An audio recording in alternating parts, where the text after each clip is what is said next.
नमस्कार दोस्तों।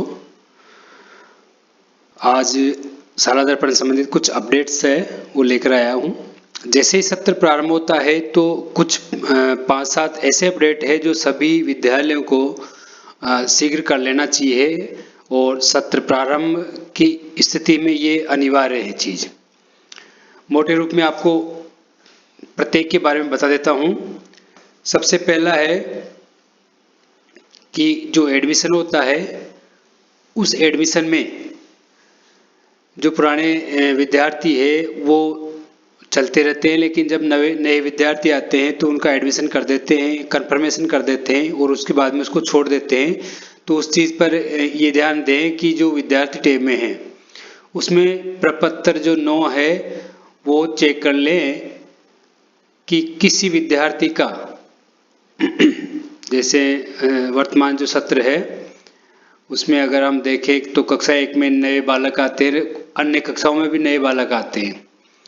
तो जो नए बालक आते हैं उनकी जो सूचनाएं होती है वो इस प्रकार से रेड क्रॉस से दर्शाई गई है कि इनका जो डाटा है, विस्तृत जो डाटा है वो नहीं भरा गया है। जो ये ग्रीन सही के निशान है इसका मतलब है कि आपने उक्त विद्यार्थी का संबंधित जो डाटा है, इंफॉर्मेशन है वो भर दी है। तो इस प्रकार आप सभी कक्षाओं को चेक कर लें। आपके जो भी कक्षाएं 1 से 5, 1 से 8, 6 से 8, 9 से 12, 1 से 12, 1 से 10 जो भी कक्षाएं हैं वो सभी कक्षाओं को चेक कर लें। इस प्रकार का क्रॉस का निशान कहीं पर भी नहीं होना चाहिए।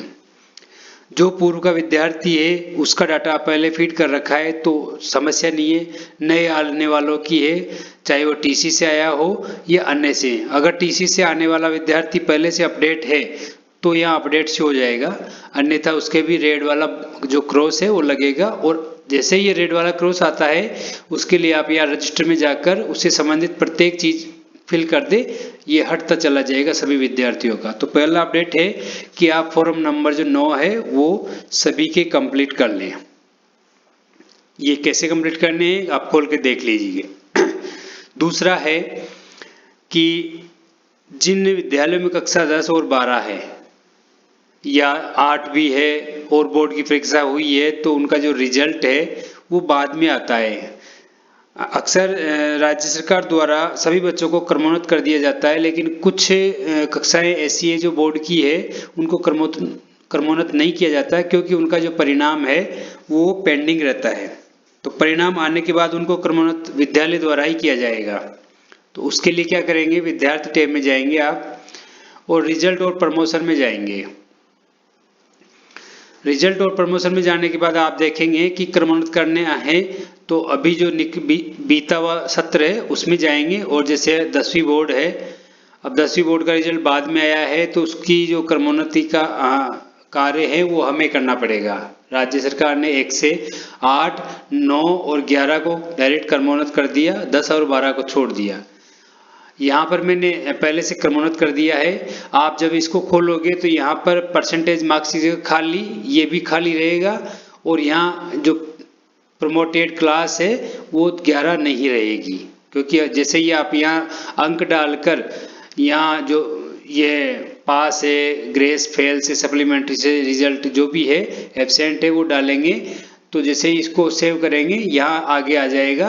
यदि आपने क्रमोन्नत किया है तो अगली कक्षा जाएगी, फेल किया है तो ये उसी 10वीं कक्षा में बोलेगा।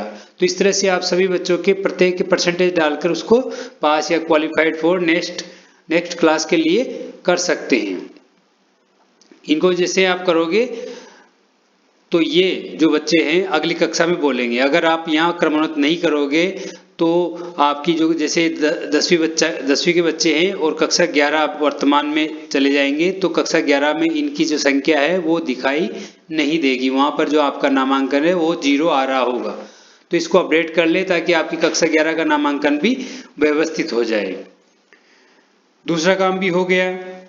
तीसरा काम है हमारा कि जब हम क्रमोन्नत कर दिया और फॉर्म 9 अपडेट कर दिया तो अब कक्षा 5 हमारे यहाँ क्रमोन्नत होकर आ जाती है 6ठी में। तो 6ठी में आते ही उसकी जो तृतीय भाषा है वो हमें भरना होता है। तो जैसे विद्यार्थी टैब में जाएंगे और हम जाएंगे तृतीय भाषा और वोकेशनल विषय प्रविष्टि फॉर्म प्रपत्र 7A में। तो इसको ओके करेंगे। यहाँ पर जो वर्तमान सत्र है, बाकी जो कक्षाएं हैं उनका हमने तृतीय भाषा का पहले भरा हुआ था, लेकिन छठी कक्षा नई है हमारे, तो जैसे कक्षा नई होती है तो उसका जो तृतीय भाषा का प्रश्न पत्र है वो हमें भरना पड़ेगा, वरना वहाँ पर जो खाली खाली आएगा। यहाँ भी मैंने अपडेट कर दिया है। कोई नया बच्चा अगर टीसी लेकर आता है तो उसकी तृतीय भाषा उसी प्रवेश के समय भर दी जाती है, लेकिन क्योंकि 5वीं के डायरेक्ट प्रमोट हुए हैं तो इनकी तृतीय भाषा में भरनी पड़ेगी। और आप प्रत्येक बच्चे के सामने ये तृतीय भाषा का भर के, क्योंकि आपके विद्यालय में एक ही तृतीय भाषा चलती है, जो आपका विद्यालय है उसमें अगर एक से अधिक भाषा चलती है तो आपके इस थर्ड लैंग्वेज मॉड्यूल में वो सभी भाषाएं दिखाई देगी। जहाँ एक ही चलती है वहाँ एक ही दिखाई देगी। तो इस प्रकार से आप एक एक भर के सेव कर सकते हैं या एक साथ भी सेव कर सकते हैं। तीसरा काम कर लिया। अब चौथा काम आपको करना है कि अगर आपकी कक्षा 10 और 12 है, यानी कि 11वीं 12वीं चलती है, तो आपको संकाय और ऐच्छिक विषय प्रविष्टि प्रपत्र 7 भी अपडेट करना पड़ेगा। ये विद्यार्थी टैब में ही है।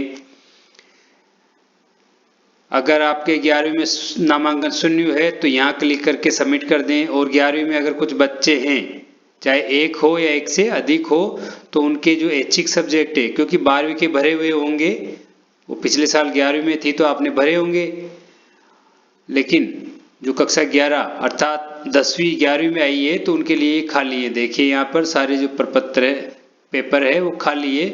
और आपके कौन कौन सी फैकल्टी है वो, जैसे हमारे ये जो बच्चे हैं, क्योंकि हमारे यहाँ आर्ट्स फैकल्टी है और सभी के सभी जो 32 बच्चे हैं वो आर्ट्स के हैं। और आर्ट्स में हमारे 3 जो सब्जेक्ट है, आपके 3 से ज़्यादा भी हो सकते हैं, तो जाहिर है कि आपको प्रत्येक बच्चे के सब्जेक्ट अपडेट करने पड़ सकते हैं। हमारे पूरे जो सभी बच्चे हैं उनको 3 ही सब्जेक्ट दिए हुए हैं। ये 3 सब्जेक्ट में जो जैसे पहला सब्जेक्ट चूज किया तो इधर 2 ही सब्जेक्ट रहेंगे, अब तीसरा सब्जेक्ट सिंगल रह जाएगा। ये चौथा हमारा कोई ऑप्शनल सब्जेक्ट नहीं है, तो हम उसके लिए यहाँ पर डैश आ रहा है चौथा सब्जेक्ट, फिल एंड सेव। तो मैंने सभी बच्चों के लिए यहाँ पर एक साथ फिल कर दिया। यदि आपके सभी बच्चे सेम सब्जेक्ट में नहीं है, सेम इसमें नहीं है, तो आप प्रत्येक के सामने उसके सब्जेक्ट को यहाँ जाकर बदल सकते हैं, एडिट कर सकते हैं और सेव कर सकते हैं। क्योंकि हमारे सभी बच्चे जो 32 के 32 है 11वीं के, वो 3 फिक्स विषय चलते हैं। कोई विशेष ऐच्छिक नहीं है कि 5 चलते हैं और कोई से 3 लेने हैं। तो आज अगर आपके चलते हैं तो आप उसको बदल सकते हो। तो ये ऐच्छिक विषय भर दिया गया है।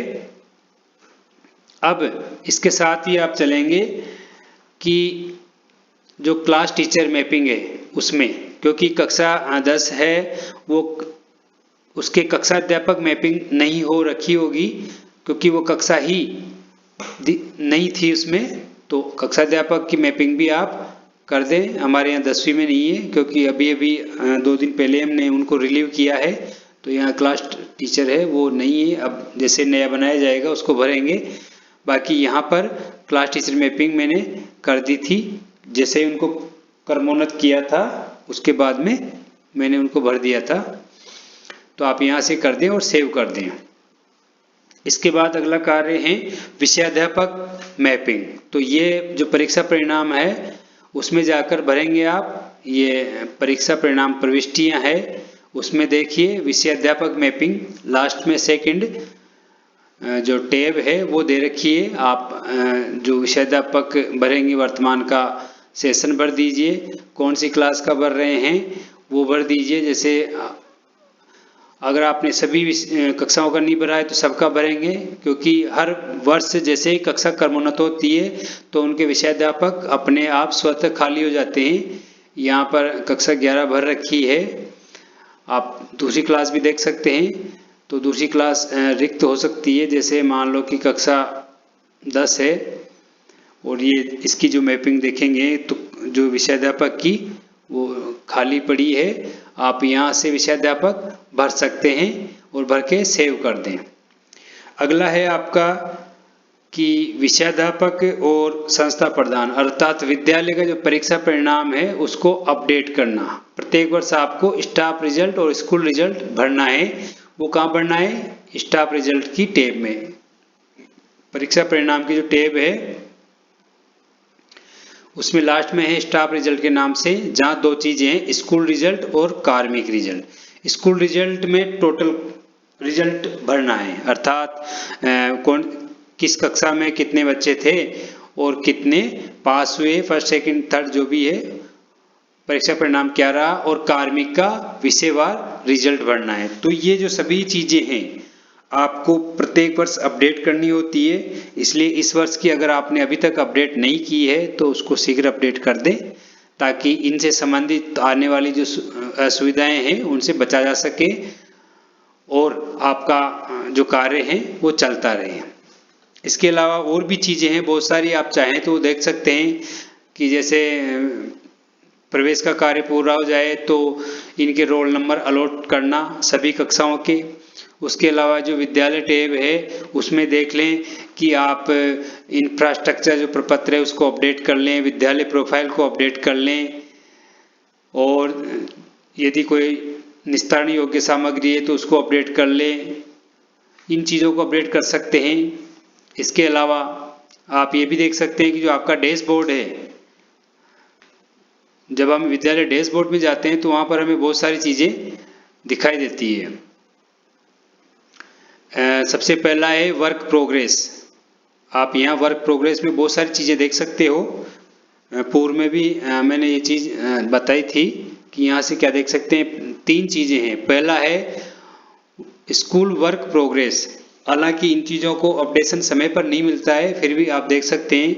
यहाँ देखो ये दिया हुआ है कि update profile of school, last update 3 जुलाई 2021 को ये जो आपकी स्कूल प्रोफाइल है वो अपडेट की गई थी। यहाँ दिया हुआ है school internet and computer facility format 8 कब अपडेट हुआ था, 12/4/2018 को। स्ट्रीम वाइज सब्जेक्ट जो है वो 3 सब्जेक्ट हैं हमारे ऐच्छिक, तो वो जब भरे गए थे तब से ही भरे जा चुके हैं। और SDMC की लेवल 4 यस और नो भरा हुआ है। अगला है एम्प्लॉय वर्क प्रोग्रेस, आप ये भी चेक कर सकते हैं। यहाँ टोटल एम्प्लॉय 15 दिए हुए हैं और 15 में अगर डबल स्टार है तो वो नियमित कार्मिक है, और 0 जो पीछे है वो अगर संविदा कार्मिक है तो उसके बारे में staff overall detail entry form 15 की जो एंट्री है, स्टाफ का जो 10 प्रपत्र है वो सभी का भरा हुआ है। टोटल फोटो अपलोड, स्टाफ के जो फोटो होते हैं वो सभी के सभी भरे हुए हैं। Total working employ on against post, पद विरुद्ध जो लगे हुए कार्मिक है वो हमारे 2 है। और यहाँ पर टीचर क्लास मैपिंग, अभी आपको मैंने दिखाया था कक्षा 10 में स्थानांतरण के कारण वो खाली हो गई है, वहाँ कक्षा अध्यापक नहीं भराया गया है। तो यहाँ पर 12 कक्षाओं में से 11 ही दिखाया जा रहा है। जैसे ही कक्षा अध्यापक बनाया जाता है उसको भर देंगे। एनरोलमेंट वर्क प्रोग्रेस में आप देख सकते हैं वोकेशनल हमारे कोई चलते नहीं है, पिछले नामांकन के बारे में दिखाया गया है। यहाँ पर देखिए संकाय और ऐच्छिक विषय प्रविष्टि प्रपत्र 7, 16 में से 16 भरे जा चुके हैं। तृतीय भाषा है 146, प्रपत्र 7 है 0 दिखाया जा रहा है यहाँ पर, हालांकि ये भरा हुआ है। ये जो जानकारी है वो कुछ अपडेट नहीं है, इसमें कुछ समस्या है क्योंकि ये जो 294 दिखाई दे रहे हैं ये नामांकन पूर्व का है। इससे जो एनरोलमेंट अपडेशन को समय समय पर अपडेट नहीं किया जा रहा है शाला दर्पण द्वारा। यहाँ पर रोल नंबर अलॉटमेंट दिखाए जा रहे हैं, 294 में से 160 का किया है, जबकि अभी जो रोल नंबर है वो सभी के भरना बाकी है। तो यहाँ पर ये जो चीज़ें हैं वो पुरानी दे रखी है, टाइम पे अपडेट नहीं होता है। वर्तमान का जो नामांकन है वो यहाँ दिखाई दे रहा है आपके, तो आप यहाँ देख सकते हैं। इसके अलावा और भी चीजें यहाँ से देख सकते हैं आप। एक और चीज है कि आपके जो विद्यालय में परीक्षा परिणाम का जो रिकॉर्ड है वो क्या रहा है। उसके बारे में आप देख सकते हैं। तो परीक्षा परिणाम के जो रिकॉर्ड है उसके बारे में आप देख सकते हैं कि उसकी जो प्रविष्टि है वो कैसी रही है, आपको दिखाया जा सकता है उसके लिए।